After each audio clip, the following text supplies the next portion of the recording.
नमस्कार.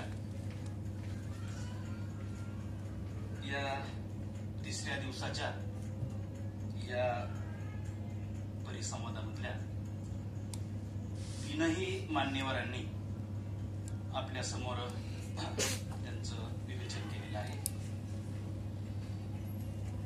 असे प्रभाकर गोहाळ सर, आमचे दुसरे मित्र खुडे सर आणि डॉक्टर दीपक करू, या चर्चासत्राच्या संबंधी मला जेव्हा खांडगे सरांचा फोन आला की अशा प्रकारचं चर्चासत्र आपण घेतोय आणि तुम्हाला यायचं आहे, एक अडचण मला दरम्यान निर्माण झाली. मी सरांशी बोललो आणि मला बाहेरगावी जावं लागल्यामुळे मी पहिल्या दिवशी उपस्थित नव्हतो, त्यानंतरही नाही. या सभागृहामध्ये उपस्थित असलेले मान्यवर आमचे दुसरे मित्र मुकुंद गुळे सर आहेत आणि सर्व मान्यवर मित्र,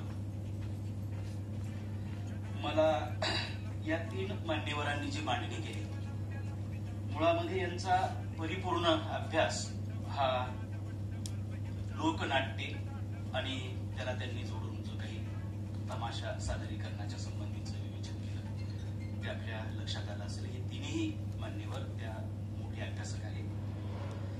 मला मात्र सरांनी असं सांगितलं होतं की एका घटकावरती तुला बोलायचं आहे. त्या दृष्टीनं खरं तयारीही माझी नाही, परंतु मला असं वाटलं की तसंच करायचं असेल. पण मी इथे आल्याच्या नंतर मला गरुड सर म्हणायचे की मध्ये बसा.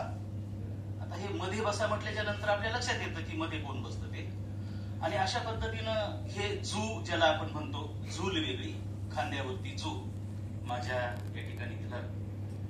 आणि खरं तसं म्हटलं तर अध्यक्षाचं काम खूप सोपं असतं.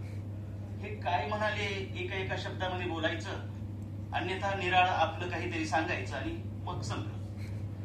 मात्र अभ्यास त्याला दिलेला जो विषय असतो त्या विषयाच्या संबंधी तो सगळ्या गोष्टी त्याला मांडायच्या असतात आणि या तिघांनीही तशा पद्धतीनं त्या गोष्टी मांडलेल्या आहेत. तेव्हा मला ठाकरे सर म्हणाले होते, आपले खांडगे सर म्हणाले होते की तू आदिवासींमधला जे काही तमाशे आहेत त्यामधील एक तमाशावरती बोल एका समाजाच्या.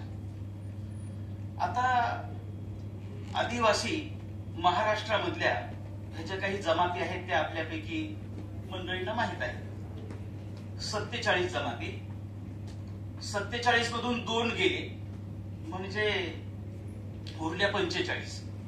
या 2 जमाती नामशेष झालेल्या आहेत आणि अशा 45 जमातीचे 45 तमाशे.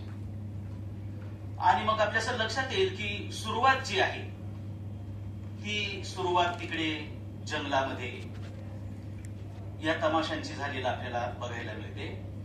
आणि मग जे पडद्यावरती आले नंतर कनातींचा जो काही बाज आपण बघितला हा नंतरचा भाग आहे.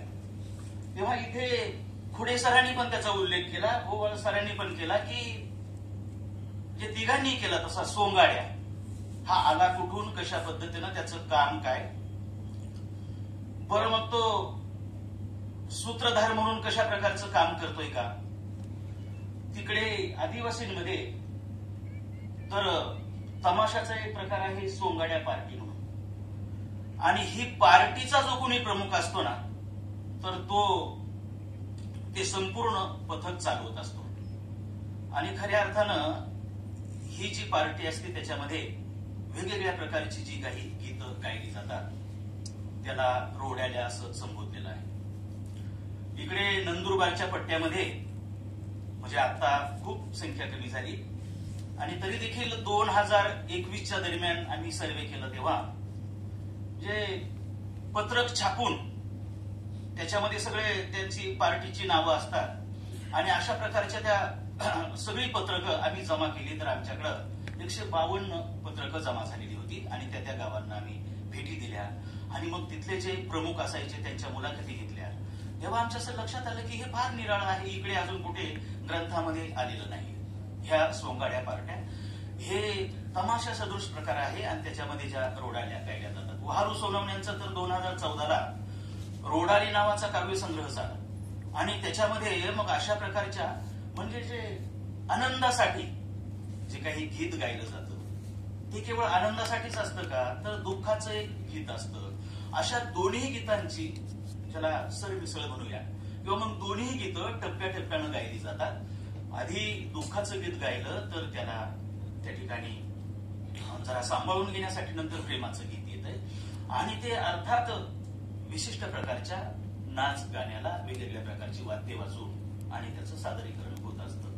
बरं, हे जे सोंगाड्या पार्टी आहे ही बरोबर सरांनी आता त्याची मर्यादा सांगितली की बाबा इथे मर्यादा आहे तमासगिरांवरती. तिकडे त्या पट्ट्यामध्ये रात्री 12 नंतर हे अशा प्रकारची कलापद्धत उभी राहतात.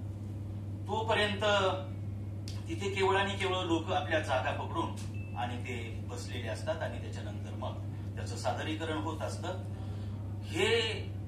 ही जी पथकं आहेत याच्यामध्ये आपल्याकडं नटरंगाच्या संदर्भामध्ये आपल्याला सगळं माहीत आहे आणि तमाशामध्ये सर्वात पहिल्यांदा स्त्री कधी आली तेव्हा ज्या स्त्रीचं नाव घेतलं जातं आपल्याला माहित आहे. पठ्ठेवा पुरावांबरोबर ते पुढे येत आहेत. तर इकडे मात्र म्हणजे आदिवासींमध्ये आणि त्या पट्ट्यामध्ये अजूनही स्त्रिया तमाशामध्ये आलेल्या नाही.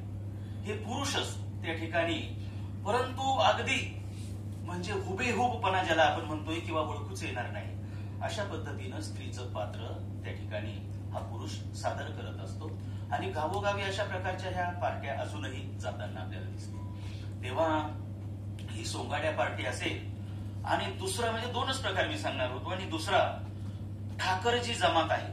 मला खंडगे सर म्हणाले होते की ते ठाकरांच्या तमाशावरती तू बोल.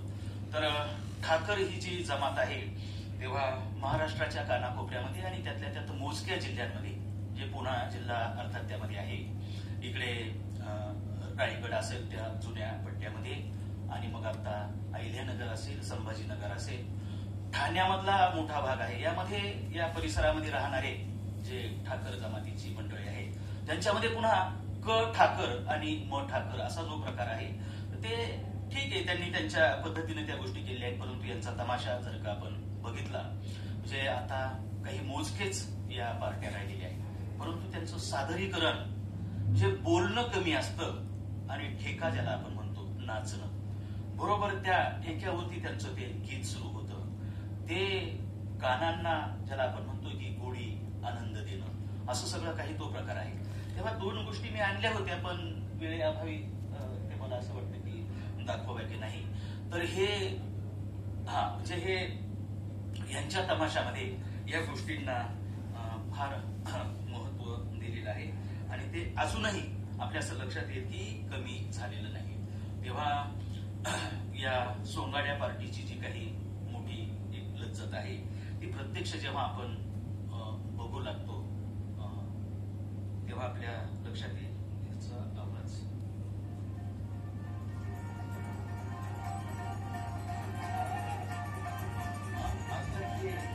इकडे दिसणार नाही ना,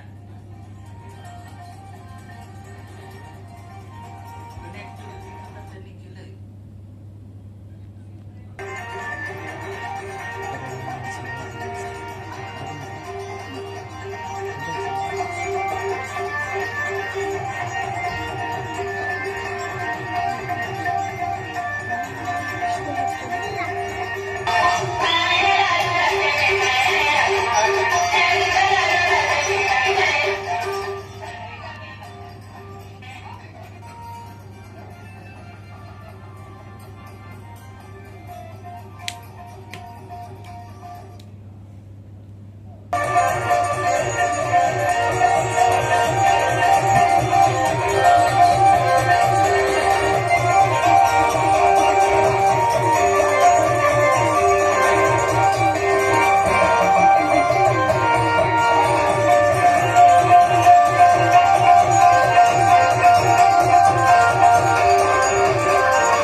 भिलोरी बोलीमधील त्यांचं सादरीकरण आहे. भिलोरी बोली.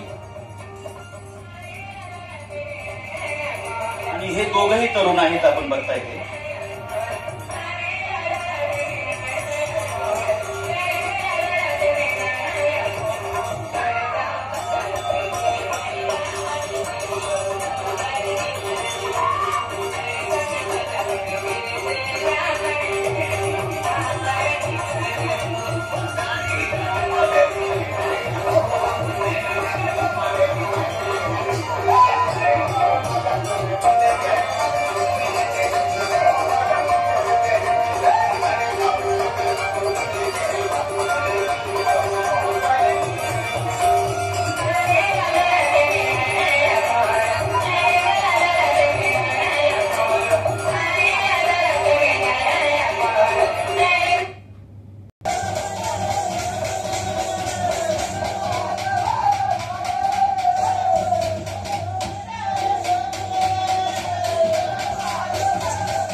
संबंधी आपलं निरीक्षण आपल्या लक्षात आलं असेल.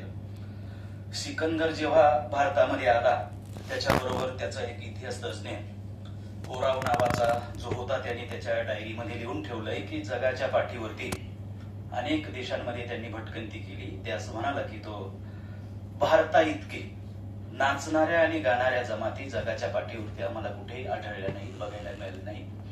त्यातील ह्या दोन जमातींच्या संबंधीचं मी जाणीवपूर्वक दोनच गीतं ठेवलेली आपल्या समोर. आपण बघितलं असेल की ह्या सर्व कलाकारांचं अगदी मोजून तुम्ही वजन जर का तोललं तर ते 50च्या वरती भरणार नाही. त्याचं कारण असं की सातत्यानं हालचाल, नाचणं आणि गाणं अशा प्रकारच्या ह्या दोन जमाती, त्याच्याबद्दल मला थोडक्यात या ठिकाणी जी काही मांडण्यासाठी आणि बोलण्यासाठी संधी दिली. खरं मी या ठिकाणी खांडगे सरांना धन्यवाद देतो आणि आपण सर्वजणांनी शांतपणे ऐकले त्याबद्दल आपला आभार मानतो आणि थांबतो. धन्यवाद.